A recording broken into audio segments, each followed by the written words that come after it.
Influencé par son papa régisseur au cinéma, Bruno Nicolini a d'abord réalisé quelques courts-métrages et écrit les dialogues de H, la sitcom de Canal+.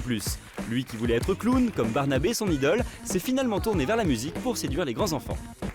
Ici, Benabar. Voilà, nouvel album de Benabar, reprise des négociations.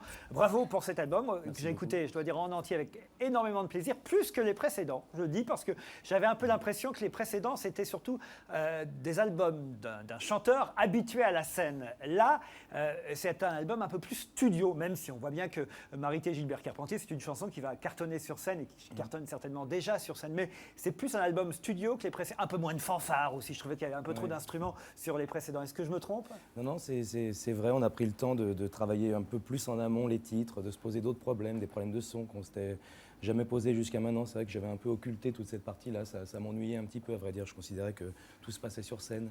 Ce que j'aime, c'est que vous nous racontez des histoires. C'est que vous n'avez pas votre pareil pour trousser une histoire en 3 minutes 30. Il y a un début, un milieu, une fin. Et c'est ça que j'apprécie. Moi, j'ai autant de plaisir à vous écouter que d'écouter du Jodassin. Je ne sais pas si c'est une bêtise, mais... C'est la classe. Voilà.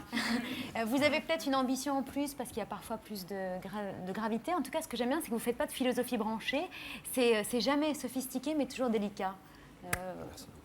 La berceuse, par exemple, alors cette chanson. Ça sent le vécu. Oui, voilà. Ça sent le vécu. On a lu dans la presse, non pas People, parce que vous n'êtes pas un habitué des journaux à scandale, mais on a quand même pu lire dans la presse que vous étiez papa. Alors j'imagine que cette berceuse vous a été inspirée par la vie quotidienne. Oui, c'est directement autobiographique, oui, tout à fait. Avec la petite culpabilité qu'on a évidemment quand on en veut au bébé, alors qu'il n'arrive pas à dormir. Après, on s'en veut en plus, ça sera l'objet d'une autre chanson, je pense.